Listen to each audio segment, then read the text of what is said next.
a bird on a tree. I'm just sitting here. I got time. It's clear to see. From up here, the world seems small. We can sit together. It's so beautiful, you and me. We meant to be in the great outdoors, forever free.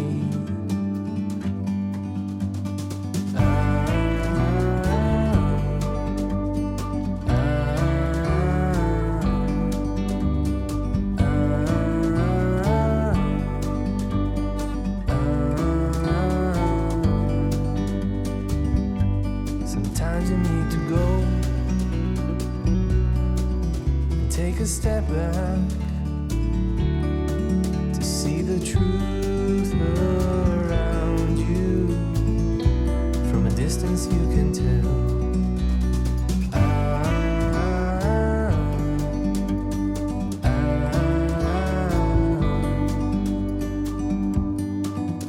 You and me were meant to be in the great outdoors, forever free. You and me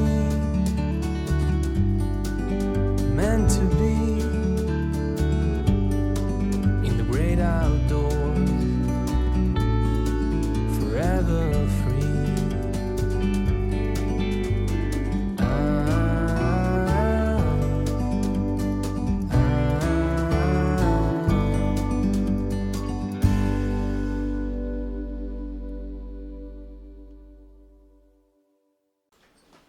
안녕하세요. 안녕하세요. 가을이 깊어갑니다. 가을은 맑은 높이와 깊이를 간직하는 그런 계절입니다.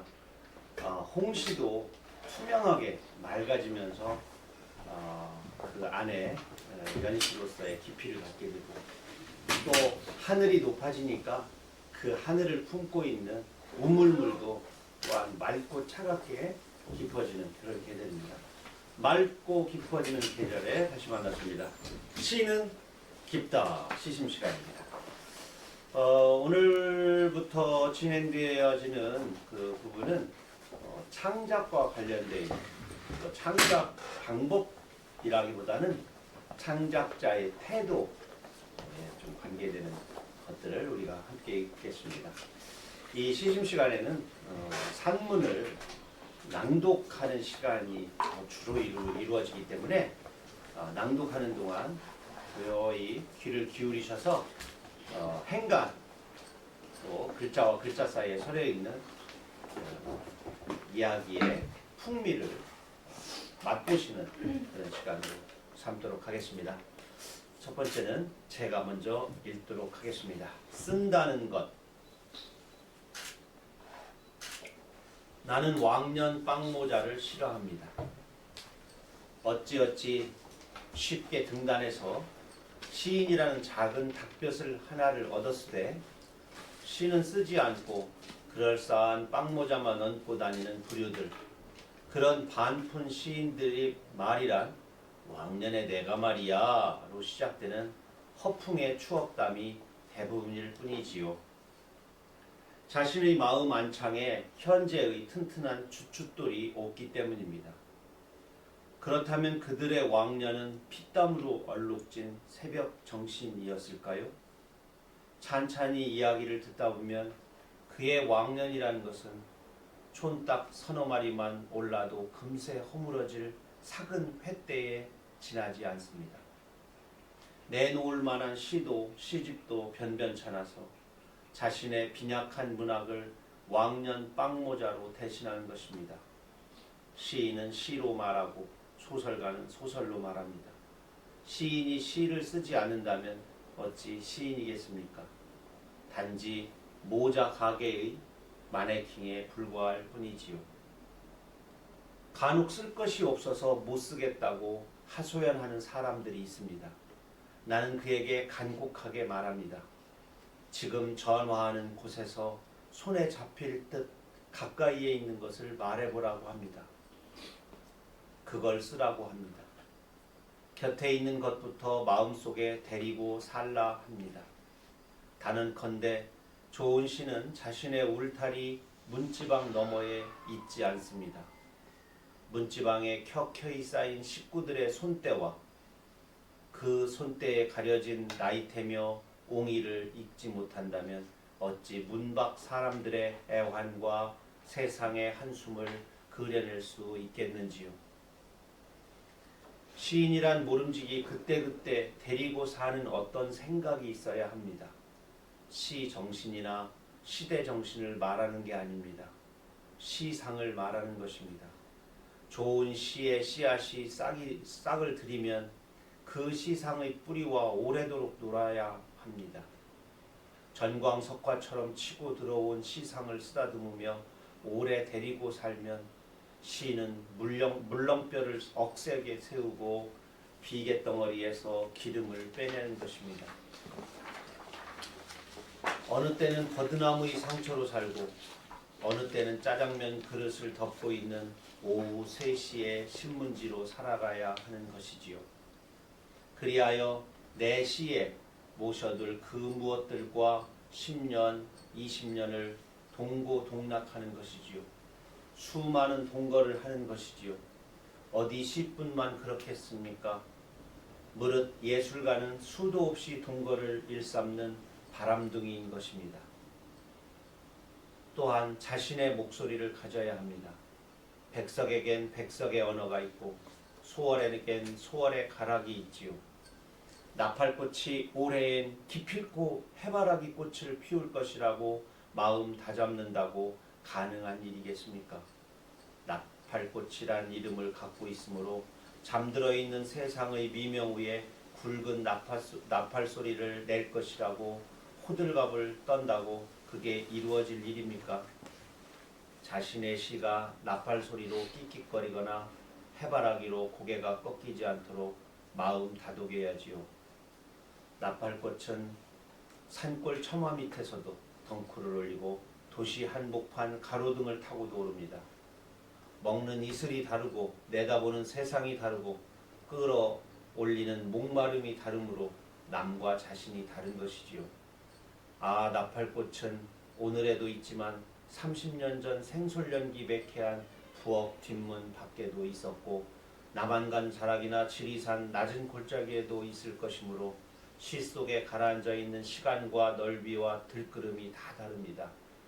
자신의 나팔꽃을 들여다보고 내다보고 훑어보고 째려보아야 하지요. 자신의 눈초리가 박히는 곳에 시의 쌍눈이 오롯이 자신을 기다리고 있음을 잊지 말아야지요. 음보라는 말이 있지요. 소리가 걸음마를 뗄 때까지 퇴고를 많이 하십시오.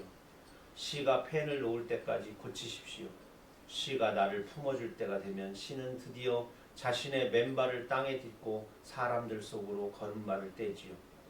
음보는 시인의 산보가 아니라 시의 걸음마지요. 시상이란 것도 운명이 있어서 저 무한 천공의 어둠 속에서 억만겁을 떠돌다가 한 시인의 가슴을 겨누고 들이닥치는 것이지요. 그러니 어찌 왕년 빵모자에게 깃들겠는지요. 억만겁을 떠돌던 단 하나뿐인 생각이라면 자신의 방에 알전구를 밝혀줄 시인에게 깃들지 않겠는지요.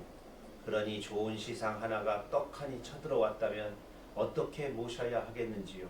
그와 눈 딱 감고 살림을 차려야겠습니다. 출산할 때까지 같은 주소로 애서 살아야겠습니다. 처음에는 끙끙 데리고 놀다가 나중에는 시상이란 녀석이 나를 데리고 놀도록 몸과 마음을 내 맡겨야지요. 여기에는 이런 말들이 나오죠. 시상은 시의 씨앗은 전광석화 같이 우리 아들한테 들이닥치는데 억만겁 어느 무한천궁에서 살던 생명체다. 그것이 저 위에서 이 지구를 빙글빙글 돌아가는 지구에 각 나라마다 얼마나 많은 시인 또는 노래 가사를 짓는 사람, 또 광고 문구를 짓는 사람, 여러 글 짓는 사람들이 있을 텐데 하필이면 나에게 그 시상이 단 하나뿐인 게 왔으면은 정말 무릎걸음으로 공손하게 간절하게 모셔야 이거 이따 쓸 거야, 나중에 쓸 거야, 그러면 그냥 사라져 버리죠. 예전에 제가 그런 경험을 얘기한 적 있잖아요. 저에게는 그 연극하는 좋은 후배이자 친구인 전장곤이라는 후배가 있는데 어느 날 그 돈이 좀 생겼다고 우리 동네 앞에 참치집에 와서 나를 대접하겠다고. 참치 사또라는 집이 있었거든요. 이름도 참 시적이에요. 여봐라 하면 네 참치입니다 하고 딱 내어주는 참치 사또 집이 있었는데 거기서 앉아가지고 먹는데 갑자기 세상에서 둘도 없는 생각 하나가 나한테 왔어요. 그 시를 많이 써본 사람은 알거든요. 그 순간 시인은 어떻게 건방지게 변하냐면 이렇게 변해요. 이 시의 이전과 이후로 세상의 모든 시는 나뉠 것이다. 지금까지 모든 시들은 이 시 때문에 몹시도 부끄러워할지도 몰라. 그런 순간 어깨가 들썩들썩하고 자만심, 뿌듯함 이런 것들이 막 섞여서 생깁니다. 그래서 기분 좋아서 제가 이랬어요. 장군아, 오늘 내가 사면 안 될까? 빙긋이 웃어가면서 그래서 호기롭게 참치와 술을 마셨습니다. 그리고 일어나는데 기분이 너무 좋은 거예요. 장군아, 내가 2차까지 사면 안 될까? 형님 왜 그러십니까? 내 세상에서 가장 좋은 시가 머릿속으로 떠올랐는데 너를 안 만났으면 내가 그 생각을 했겠니? 그러니 너는 정말 좋은 시를 가져왔다. 인류의 문화를 네가 두툼하게 했다. 세상의 시 문학사를 너 때문에 새로 쓰게 생겼다. 그러니 우리 국제적인 곳에 가서 마시자. 어디요? 야, 조금 외국 술 좀 먹어보자 해서 가르텐 비어를 독일 맥주죠. 거기가 또 우리 사돈네였기 때문에 그래서 열심히 마시고 빨리 시를 쓰려고 택시를 탔어요. 거기서부터 우리 집까지는 101동에서 107동까지 가는 겁니다. 택시기사가 107동 갑니다. 어디 아파트요? 이 아파트입니다. 아니, 어디 다치셨어요? 아닙니다. 할 일 있어서 빨리 가야 됩니다. 택시 타고 우리 집 앞에 현관 앞에까지 와서 저는 이제 글 쓸 때 손을 씻는단 말이에요. 손을 깨끗이 씻고 글을 쓰려고 딱 왔는데 생각이 안 나. 그날 밤새 낑낑 앓았어요. 생각이 안 나서. 곱씹고 되돌리고 술도 이제 다 깼고 다음날 출근했다가 퇴근길에 다시 참치집을 갔어요. 혼자. 어제 쓴 돈도 있고 그래서 오늘 좀 혼자 가야 돼. 여기까지 생각났지? 여기까지 생각났지? 마시고. 그래서 생각이 안 나. 가르치는 배에 또 갔어. 혼자 앉아서 또 여기까지 생각났지? 또 택시 탔어. 손을 또 씻었는데 또 생각이 안 나는데 이 생각은 지금까지 안 납니다. 지금까지. 첫 번째 다행인 것. 그때 생각 안 난 것이 누군가가 만약 썼다면 이거 옛날 내가 쓰려고 그랬는 건데 이렇게 할 수도 있잖아요. 근데 아직 그게 안 나타났다는 거. 그건 천만 다행인 거. 두 번째 매우 다행인 거. 그때 내가 그 시를 써서 세계의 시문학사나 인류의 문화를 내가 뒤집어 놨으면 지금 얼마나 많은 작가들이 불행해졌을까 생각하니 참 그때 읽고 안 쓴 것도 참 잘했다 싶으면서도 언젠가는 그 생각이 나기를 기다려요. 메모라는 것, 한 줄 메모해 놓는다는 것, 이거는 메모를 하지 않는 것과의 차이는 우주를 잃는 것과 같다. 글쎄 그때 메모를 해놨습니다. 늘 잘하셨는데 왜 그때 안 하셨어요? 너무 확연했어요. 너무 또렷했어. 금성문 같았어. 새와 돌에 새겨놓은 문장 같았어. 그래서 쓰려다가 안 썼어. 근데 그렇게 휴발을 빨리 술을 드셨어요. 사라질 아무리 생각해도 생각이 안 나요.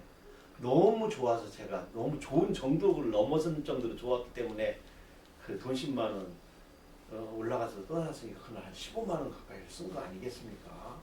12, 3만 원을 다음 달 것까지 합쳐서 16만 원인가 얼마 나왔어. 네. 네. 그 뒤로도 많이 곱씹고 그랬는데 아직도 생각이 안 나요. 우리가 작가들끼리 웃기는 말 중에 이런 말을 합니다. 적자 생존. 생물 시간에 나오는 거잖아요. 환경에 적응한 자만이 세상에 살아남는다. 다윈의 진화론에 나오는 겁니다. 작가들은 적어라. 그래야만 작가로서 생존한다. 이런 뜻으로 바꾸어서 쓰죠. 그 뒤로는 메모하는 습관, 우리 핸드폰에 네이버 밴드에다가 제가 글을 쓰기 때문에 놓치지 않고 잘 적고 또 연 김에 밴드에 들어간 김에 전 밴드 이름이 이정록 이야기라는 밴드인데 아무리 검색해도 안 나옵니다. 왜냐? 멤버가 나 혼자입니다. 멤버 초대를 않고 혼자 만들어서 혼자 쓰기 때문에 공지사항 올리고 그 공지를 나만 봅니다. 그래서 계속 고쳐나가는 연재는 공지에다 올리고 하면서 글을 씁니다. 오늘 아침에도 썼고 아마 내일도 쓰겠죠. 많이는 씁니다. 그 중에 많이 쓴다고 좋은 작품이 많이 나오는 거 아닌데 좋은 시상이 왔을 때 늘 쓰던 사람은 그 감각으로 그 좋은 시상과 좋은 글감을 잘 모실 수가 있어요. 나 3년 후에 땅 사가지고 그때부터 농사 지어야지. 그런 사람 농사 못 칩니다. 애초에 농사 질 사람은요 없는 땅도 만들어서 스티로폼이라도 화분이라도 흙을 퍼다가 담고 거기서부터 농사를 쳐요. 지구상에 번지수, 자기 번지수는 한 개도 없어. 자기 농토는 하나도 없는데 베란다에 화분에 여기다 그런 사람만이 농사 질 수 있는 자격이 있어요. 나머지 사람 뭐냐? 나 그런 거 싫어. 화분 하나 키우는 것도 싫어하는 사람이 농토 막 농사 짓는 사람 그래. 그거는 솔직히 말해야 돼. 부동산 투기를 하겠다. 실제 생명 좋아하고 농사 좋아하는 사람은 공터를 놔두질 않아요. 남의 공터도 빌려서라도 농사를 져요. 생명을 키워서 소출해내는 기쁨을 이미 알기 때문에. 콩나물 길러 먹어요. 녹두 숙주나물 길러 먹어요. 파도 그냥 먹으면 어떻게든지 뿌리를 잘라서 심어가지고 거기서 한 번 더 내서 먹어요. 그러죠? 그런 게 몸에 배어있는. 그리고 주머니에 봉다리라고 죄송합니다. 봉지를 가지고 비닐봉지를 가지고 다니면서 수렵 채취 활동을 해요. 어디를 가도 뭘 캐? 씨앗이라도 받아와. 씨앗 받아서 주머니에다 받아오고 이런 사람들 있잖아요. 그런 분들은 DNA 안에 생명을 모시는 농사를 정말 사랑하는 생명을 키우고 생명과 대화를 하는 그런 사람들. 요리는 괴로워. 남의 한 요리가 가장 좋아. 땅에다 땀 흘리는 건 싫어. 땅값 올라가는 건 좋아. 이런 사람은 진정한 농사꾼이라고 할 수가 없죠. 그러므로 글 쓰는 사람도 늘 펜과 적을 수 있는 것들을 간직해야 된다고 생각을 합니다. 다음은 우리 어머니 말씀이에요. 시 어머니 학교 10번째에 있는 학교 이야기인데요. 시란 거 말이다. 내가 볼 때 그거 어분애기 3년 찾기다. 어분애기를 왜 3년이나 찾는지 아냐? 3살은 돼야 엄마를 똑바로 찾거든. 농사도 3년은 붙여야 귀신 신나라 까먹는 소리며 입 빠진 옥수수 장구대 소리가 들리지. 시 깜냥이 어깨너머에서 납작하니 숨어있다가 어느 날 너를 엄마! 하고 부를 때까지 그냥 모르쇠 하며 같이 사는겨. 그냥 사는 게 아니고 같이 사는겨. 세 쌍둥이 네 쌍둥이 한꺼번에 둘러엎고 젖준 놈 또 주고 굶긴 놈 또 굶기지 말고 시답잖았던 녀석이 엄마 잇몸 내보이며 웃을 때까지. 정말 이거는 시창작법이 아니라 모든 전문가의 길이라고 생각해요. 아기를 업고 3년 돌아다니면 애가 나중에 말문이 터가지고 뒤에서 옹알이를 엄마 너 거기 있었니? 이렇게 이제 어분액 3년을 어분액이 3년 찾기가 3년 만에 찾은 이유가 아기가 엄마를 불러서 찾은 거지 내가 찾은 게 아니야. 사물을 오랫동안 들여다보면 사물이 나한테 말을 걸어와요. 그래서 돌멩이랑 대화를 할 수가 있어요. 그래서 이 모든 사물에 뭐뭐의 말이라는 제목을 가지고 글을 쓰려면 그걸 한 3년 쪼물락거려야 돼. 하늘의 말, 쌀이나무의 말, 돌이 말, 둥구나무의 말, 뭐 부엌칼에. 근데 말 대신에 노래라고 해도 돼요. 부엌칼의 노래, 흙의 노래, 빗자루의 노래, 하늘의 노래 해도 똑같아요. 그들의 말을 내가 옮겨 적는 역할을 하는 거죠. 화자가 인간에서 사물로 바뀌었을 뿐이죠. 나라는 사람에서 타자로 바뀌었을 뿐이에요. 나무로. 하지만 그 말은 곧 작가의 말이죠. 작가가 그 사물의 입을 통해서 말하는데 돌멩이가 무슨 말을 해? 근데 돌멩이가 말을 하라고 옛날 사람들이 말한다는 걸 알았어. 발가락을 어디에 채요? 돌뿌리에 채이지. 돌에 부리가 있어요. 부리. 새만 부리가 있는 게 아니라 돌에도 부리가 있어요. 이렇게 걔가 돌뿌리를 딱 잡으면 돌뿌리가 뭐라는 줄 알아요? 아야! 이렇게 말해. 너무 아파. 욕도 잘해. 겨우 안정감 있게 사는데 네가 나를 발로 차? 돌뿌리라고 그래. 불이라고 그래. 새의 부리처럼 이렇게 튀어나왔다고. 그 말을 받아 적는 거죠. 언제든지 하고 싶은 말씀은 하세요. 질문도 괜찮습니다. 그 참치 사또집 여러분들 모시고 싶은데 어딘가 사라졌어요. 다른 곳으로 이사 갔다가 지금 아마 그 주인장이 일을 접은 것으로 알고 있습니다. 참치 사또는 없고요. 다른 집들은 있습니다. 참치 나라, 참치 정부 이런 것들이 있어요. 다 싼 집입니다. 옛날에 그 우리가 그 뭐 좀 유명한 집에 반절값 정도였는데 그 주인이 문학 잡지나 시 같은 걸 갖다 주면 그 손님 없을 때 좀 읽어요.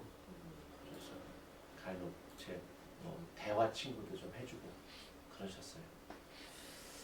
다시 태어난다는 것 누가 읽어주시면 좋겠습니다. 너무 길면 중간에 우리 현수 씨가 걸어서 읽어주세요.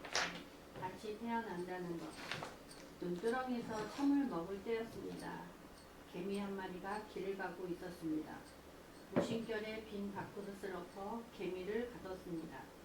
밥그릇 천장에 붙은 하얀 밥풀을 별이나 초승달쯤으로 알고 둥근 밤하늘을 기어오를지도 모른다 생각하니 꽤 낭만적인 무대를 꾸며주었구나 하는 생각이 들었습니다. 때마침 미루나무 여린 이파리들이 햇살에 반짝이고 있었습니다. 마음 같아서는 저 푸른 하늘에 올라 어석어석 흰 구름 베어 먹으며 동요도 한 곡 불러 젖히고 싶었습니다. 모를 다 신고 나와 엎어져 있던 밤하늘을 뒤집었습니다. 한동안 어리둥절하던 개미가 제 갈 길을 찾아 천천히 사라졌습니다. 공포에 시달렸음이 분명한데도 주랭랑은 아니었습니다. 저 작자가 시인이구나. 별이 뜨니 별을 먹고 길이 풀리니 길을 떠나는구나. 같지. 몇 번의 발길질이면 밥사발 밑을 파고 제 갈 길로 떠나갔으련만 내 마음을 훤히 읽고 낮잠까지 한숨 잤구나. 나는 내 길을 돌아보았습니다. 별을 따서 이죽이죽 시를 짓이기고 있지는 않은가. 몇 개의 마른 밥풀로 헉이나 때우고 있지는 않은가. 먼발치에 서서 저게 밥이 될 수 있다면 저게 시가 될 수 있다면 헛되이 바라보고만 있지 않은가. 나를 가둔 시력에 밤하늘 뒤엎고 눈부신 햇살 쪽으로 나아가고 있는가. 푸른 들판과 벼포기의 춤사 위에 땀방울을 뿌리며 저벅저벅 근력으로 나아가고 있는가. 지게를 지고 집으로 향하며 20살의 설익은 시인 하나가 밤하늘을 보고 있었습니다. 저 무수한 글자와 저 어마어마한 개구리들의 울음소리, 그 한 귀퉁이에 내 실을 놓으리라. 밤하늘은 파스처럼 멍퉁숭한 아픔을 품고 있지. 개구리 울음엔 수천 년을 밟아온 이 땅의 발걸음 소리가 들끓고 있지. 장하고도 어마니 이 땅 한 귀퉁이에 울챙이가 되리라. 정개구리가 되리라. 밥풀빛 환한 별이 되리라. 마음 다잡으며 솔숲을 넘어오던 20살의 시인이 있었습니다. 집에 돌아오니 병든 아버지는 문지방을 베고 주무시고 어머니는 다시 저녁 청거리를 뜯으러 텃밭에 나가셨습니다. 그때 거대한 밥그릇 하나가 찬 이마를 빛내며 온 동네를 덮고 있었습니다. 수많은 밥풀과 신신 파스의 물방울 봐 아픈 개구리 소리 쿵 아버지가 돌아눕자 부충학습 문제지처럼 밤하늘이 출렁거렸습니다. 커다란 개미 한 마리가 내 머릿속에 들어와 20살의 시인을 일깨우고 있었습니다. 그 벅찬 아픔을 말로 옮길 수가 없어서 열이 나고 시름시름 몸살 감기가 겹쳐왔습니다. 아침이 밝자 물을 끓여 어머니가 씨앗탕을 잡았습니다. 마당 한가운데 왕겨풍로에서 푸른 연기가 솟았습니다. 저 풍로가 놓인 그 한소 마당이 오랫동안 내 마음을 어루만질 것입니다. 빈 닭장 안에는 적떨어진 밥사발 하나가 나를 바라보고 있었습니다. 20살의 어린 시인 하나가 모이 그릇에 맺힌 젖은 물기를 훔치고 있었습니다. 제가 시를 아마 쓰기 시작한 즈음이 정확히 몇 살일까 더듬어 보는 일은 좀 딱히 지금 기억으로 잡을 수가 없습니다. 왜냐면 처음에는 산문나부랭이를 좀 썼던 것 같고 작가가 되겠다고 마음 먹은 것은 고등학교 2학년 10월 달이었기 때문에 아마 그 즈음에 또 우리 누님이 만해 한용운의 명시 그 책을 선물로 주셔서 제가 시집을 딱 한 권 그것만 갖고 있었기 때문에 아마도 좋아하는 짝사랑을 하게 된 아이에게 그 시를 좀 이렇게 바꾸어서 보낸 기억이 있는 것으로 어렴풋이 생각을 해보면 아마 고등학교 2학년이었던 1979년 여름 정도가 아마 시를 본격적으로 습작을 시작한 때가 아닌가 싶어요. 그러니까 20살 즈음이면 지금 이제 한 4년 정도가 지났고 저는 대학교 3학년 정도 좀 학교를 일찍 갔기 때문에 통과하는 때이기 때문에 시를 매우 열심히 쓸 때입니다. 대학교 3학년 때쯤에는 정말 밥 먹고 술 먹고 수업하는 나머지는 다 도서관에서 책 읽고 글 쓰는 일로 나날을 보낼 때고 나는 어느 그 즈음에 내가 나중에 시인이 안 될까라는 생각을 한 번도 안 해봤어요. 무조건 시인이 될 수 있을 것 같았고 그러기 위한 모든 시간과 공력을 내 삶에 다 점여 넣을 때였습니다. 22살 때 처음 프로가 되겠다고 마음을 먹어서 응모를 시작했고 이제 지방 신춘문예를 26살 나던 1월 1일 날 저 앞에 선춘에서 살다가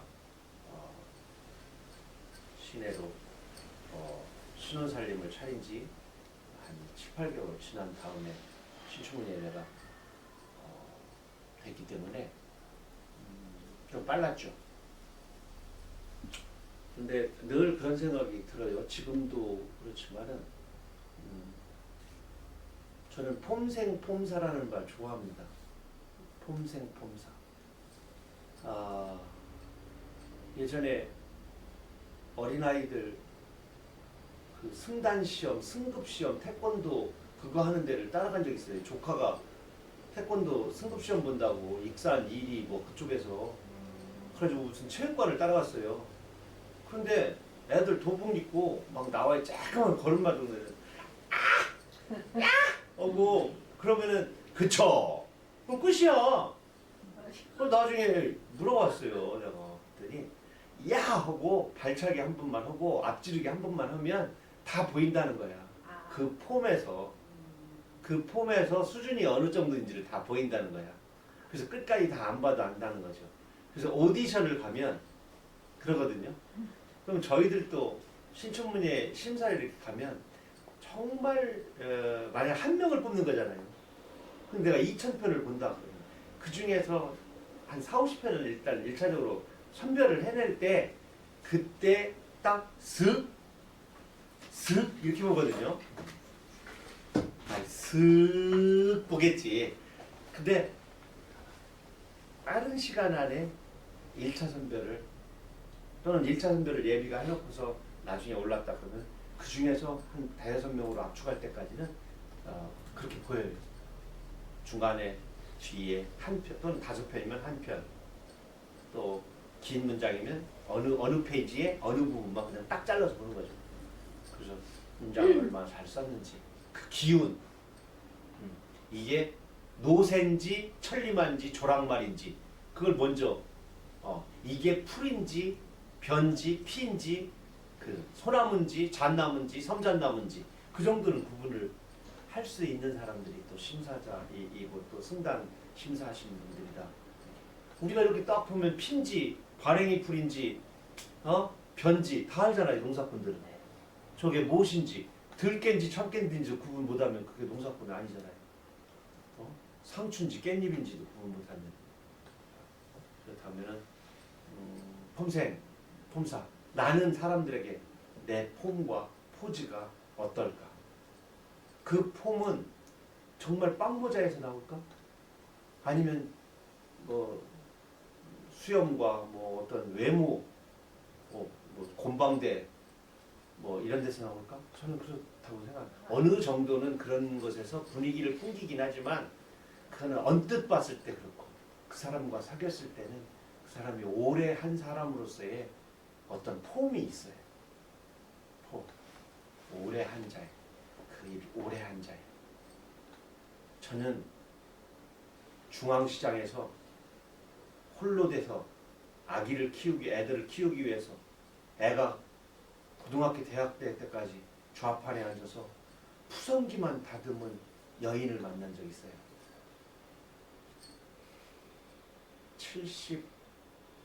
70 정도 드셨 그때 당시에 그분 목포 홍어집에서 홍어집 주인하고 같이 막걸리 먹는데 친구가 한 명 와서 같이 먹자고 그래가지고 나랑 임병조 박사랑 이제 같이 이렇게 마시는 나보다 우리보다 연배가 좀 한 20살 가까이 높으셨어요. 근데 정말 손톱이 엄지부터 새끼손톱까지 그냥 딱 완전 초록. 그냥 이 밑에 손톱 밑에만이 아니라 이 근방 손 그 사이사이에 아주 거기까지 딱 초록인가요. 풀이 하루 종일 푸성기를 다듬어서 예쁘게 묶어서 그렇게 하고 이렇게 판매를 하시는 일을 합니다. 그리고 이렇게 사람이 반듯하게 서 못 계신 거예요. 하도 바닥에 오랫동안 철푸덕 앉아가지고 작업을 해서 이 무게 중심이 이렇게 지구 중심 쪽으로 가라앉아 있어. 그래서 한편으로 짠하기도 하고 한편으로 존중감 이런 것들이 함께하고 그래서 제가 어머니 그 풀 물든 그 손 있잖아요. 아이고 부끄러워요. 그 손으로 제 막걸리 좀 한번 져서 주세요. 그 손으로 한번 져서 그 막걸리를 좀 먹고 싶습니다. 왜 그래? 아니 진짜 저는 그 풀 물든 그걸 이렇게 져서서 그렇게 한번 먹으면 제가 좋은 시인이 될 수 있을 것 같습니다. 그랬더니 옆에 그 홍어 아주머니가 내 손은 어때서? 내 손은 그래도 저 농부 아들이라 풀 만나는 게 좋아요 하고서 대충 넘어가긴 했는데 그 기억이 나요. 그런 풀 물든 손으로 저은 막걸리 썩 괜찮았습니다. 그건 그 맛이 문제가 아니라 그런 마음, 정말 자기 일에 최선을 다한 자의 저 손은 저걸 어디 미적 기준을 어디다 두고 그걸 판단할 수 있겠어요?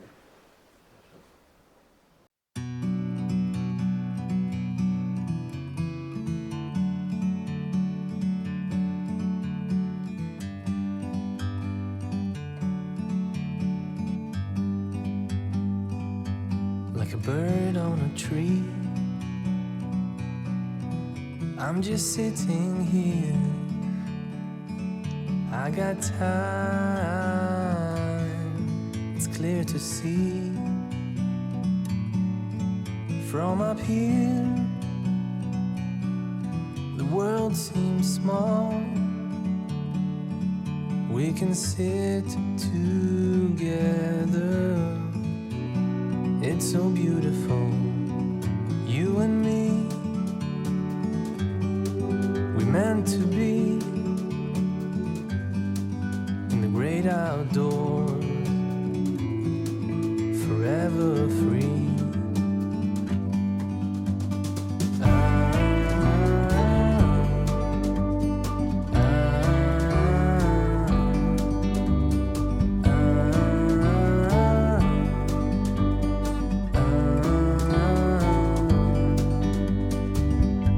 Sometimes you need to go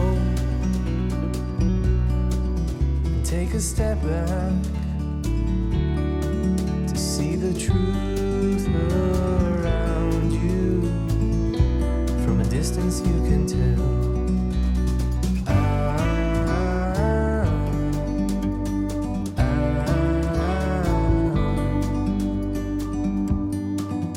You and me